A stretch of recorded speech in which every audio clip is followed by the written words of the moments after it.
qui va être joué par Brady et tiré par Brooking, que vous verrez d'ailleurs sur toutes les balles arrêtées. Brooking, le numéro 10 anglais, tirant les corners, tirant les coups francs et cherchant la plupart du temps, devinez qui? Eh bien, Keegan, qui l'a trouvé ici. Mais Kings était sur ce ballon. Première occasion donc pour les Anglais, devant ce public irlandais tout à fait acquis à sa cause. 5e minute de jeu. Ce sont les Irlandais, cette fois-ci, qui attaquent par l'intermédiaire de Brady. Gibbons sur la gauche.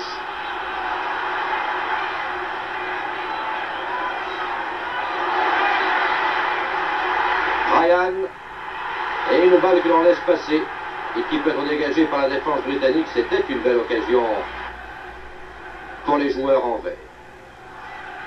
8e minute de jeu. Dégagement de l'immense Keynes.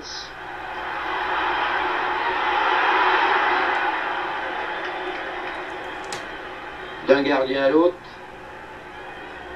Clemens, successeur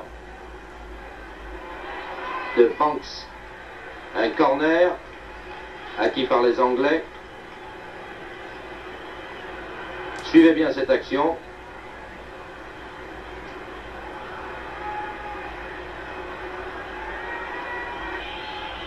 Brooking. Et regardez, tête de l'Oxford. Le meilleur buteur du championnat britannique, Holmes, a essayé de sauver sur sa ligne. Nous allons revoir ce but. 1-0 pour l'Angleterre, c'était la 8e minute de jeu. Nous allons revoir ce corner tiré par Brooking. La tête de l'Oxford. Et le geste désespéré de Holmes, qui ne pourra rien.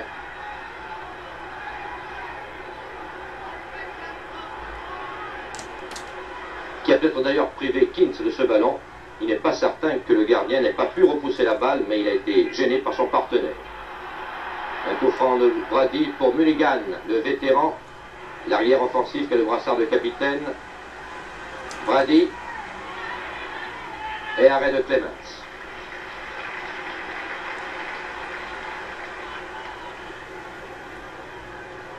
Brooking, couvrant un terrain énorme, le véritable poumon de cette équipe anglaise. Burns, l'ailier gauche.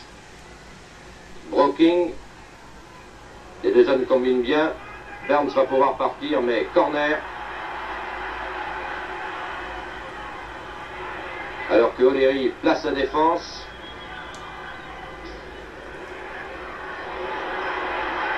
Et tir de Coppel sur la barre. Une des plus belles actions de cette partie. Vous avez ce tir très tendu de Coppel qui a heurté la barre transversale.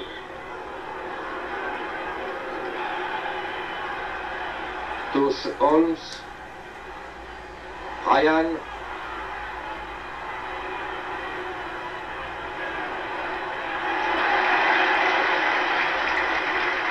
Les abrites britanniques ne comptent pas les coups francs dans ces cas-là. Le jeu est beaucoup plus libre.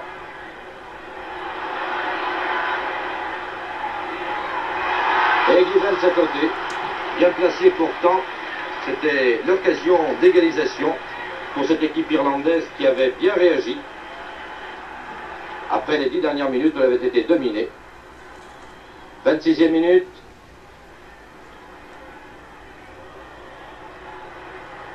Les Irlandais à nouveau l'assaut, mais une obstruction de M. Keegan lui-même, sanctionné par l'arbitre. Un coup franc de Brady, regardez bien.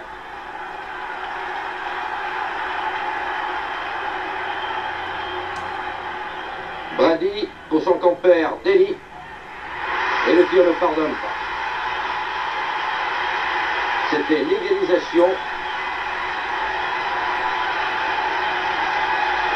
pour cette équipe irlandaise qui le méritait d'ailleurs, en particulier pour ces deux garçons, Daly et Brady, qui ont fait un travail extraordinaire en milieu de terrain. En l'absence de Giles, le meneur de jeu, et de Highway. Le revoici. Ce tir de Daly, sur lequel Clemens ne peut rien. Un partout. Pour la plus grande joie sans doute du public de Lansdowne Road, alors que nous revoyons ce but, vu sur une autre caméra, au ralenti. Toujours en première mi-temps.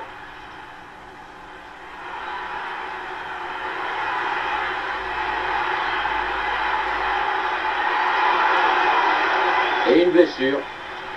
Daly s'est heurté au gardien Clemens, bien involontairement d'ailleurs. Regardez bien l'action.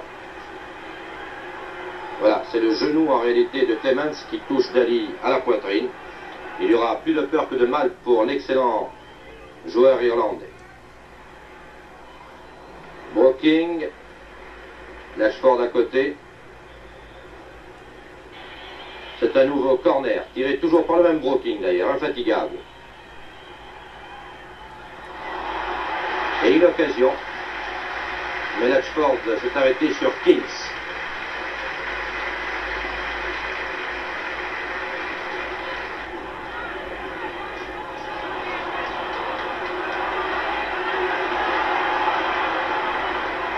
Mulligan, l'arrière très offensif, un centre et une tête de Maggie.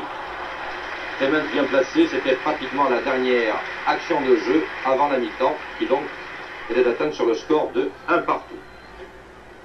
60e minute, un corner de Brooking et Thompson, qui a remplacé Watson, a pu dégager.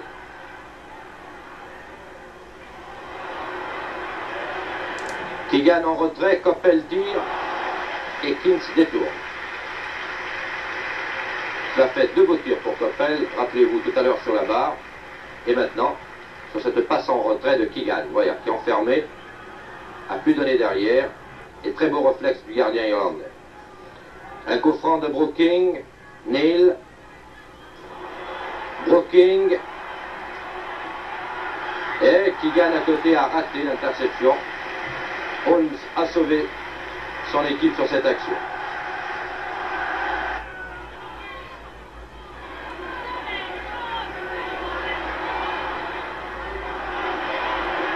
Brady.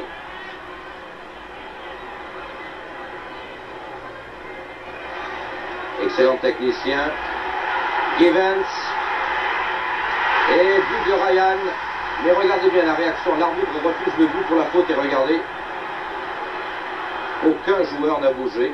Pas un n'est allé trouver l'arbitre. Belle leçon de fair play et du respect de l'arbitre en l'occurrence. Voilà. Faute sur Clemens. Donc but annulé.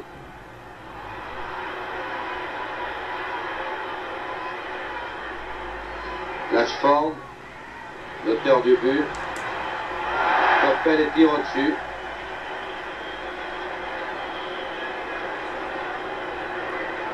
Et oui, désolé Lashford, c'était une occasion de donner l'avantage à son équipe. L'avantage qui aurait pu être décisif d'ailleurs, puisque nous sommes dans les dernières minutes de jeu, pratiquement la dernière minute d'ailleurs. Et regardez le sang-froid de Hughes devant ses propres buts. Sachant donc que le match s'est terminé sur le score de 1 partout, sachez que dans ce groupe 1, l'Angleterre, l'Irlande du Nord, l'Irlande du Sud comptent 3 points, mais l'Irlande du Sud a un match en plus. Le Danemark a 2 points, mais 4 matchs. La Bulgarie, un seul point, mais un seul match.